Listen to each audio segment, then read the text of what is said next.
Rosie Revere, Engineer by Andrea Beaty, illustrated by David Roberts. This is the story of Rosie Revere, who dreamed of becoming a great engineer. In Lila Greer's classroom at Blue River Creek, young Rosie sat shyly, not daring to speak. But when no one saw her, she peeked in the trash for treasures to add to her engineer's stash. And late at night, Rosie rolled up her sleeves and built in her hideaway under the eaves.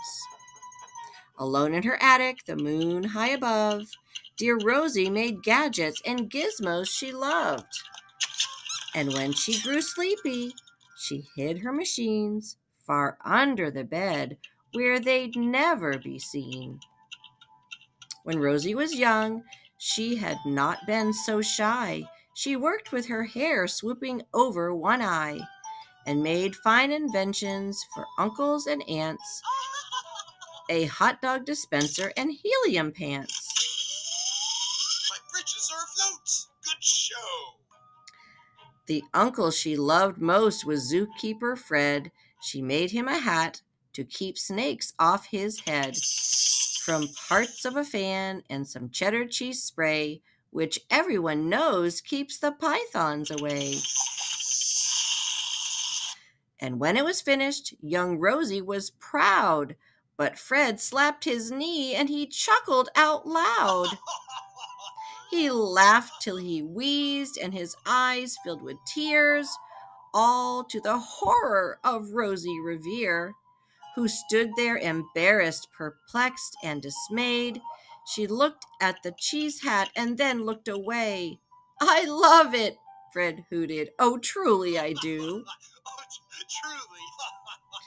But Rosie Revere knew that could not be true. She stuck the cheese hat on the back of her shelf, and after that day kept her dreams to herself. What's the point? And that's how it went until one autumn day, her oldest relation showed up for a stay. Her great-great-aunt Rose was a true dynamo who'd worked building airplanes a long time ago. She told Rosie tales of the things she had done and the goals she had checked off her list one by one. She gave a sad smile as she looked at the sky. "The only thrill left on my list is to fly. But time never lingers as long as it seems. I'll chalk that one up to an old lady's dreams." That night, as Rosie lay wide awake in bed, a daring idea crept into her head. Could she build a gizmo to help her aunt fly? She looked at the cheese hat and said, "No, not I." But questions are tricky, and some hold on tight, and this one kept Rosie awake through the night. So when dawn approached and red streaks lit the sky, young Rosie knew just how to make her aunt fly. She worked and she worked till the day was half gone, then hauled her cheese copter out onto the lawn to give her invention a test just to see the ridiculous flop it might turn out to be. Strapped into the cockpit, she flipped on the switch.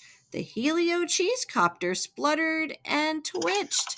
It floated a moment and whirled round and round, then froze for a heartbeat and crashed to the ground. Then Rosie heard laughter and turned round to see the old woman laughing and slapping her knee. She laughed till she wheezed and her eyes filled with tears, all to the horror of Rosie Revere, who thought, "Oh no, never, not ever again will I try to build something to sputter or spin, or build with a lever, a switch, or a gear, and never will I be a great engineer." I just can't win. She turned round to leave, but then great-great-aunt Rose grabbed hold of young Rosie and pulled her in close. and hugged her and kissed her and started to cry. You did it! Hooray! It's the perfect first try. This great flop is over. It's time for the next. Young Rosie was baffled, embarrassed, perplexed. I failed, said dear Rosie. It's just made of trash. Didn't you see? The cheese copter crashed. Yes, said her great aunt. It crashed. That is true. But first it did just what it needed to do.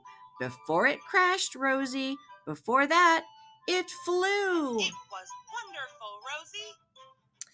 Your brilliant first flop was a raging success. Come on, let's get busy and on to the next. Let's get to it. She handed a notebook to Rosie Revere, who smiled at her aunt as it all became clear. Life must have its failures, but this was not it. The only true failure can come if you quit. They worked till the sun sneaked away to its bed. Aunt Rose tied her headscarf around Rosie's head and sent her to sleep with a smile ear to ear, to dream the bold dreams of a great engineer. At Blue River Creek, all the kids in grade 2 build gizmos and gadgets and do hickeys too. With each perfect failure, they all stand and cheer, but none quite as proudly as Rosie Revere. I hope you enjoyed this story for National STEM Day, and I hope that you're going to create something wonderful someday.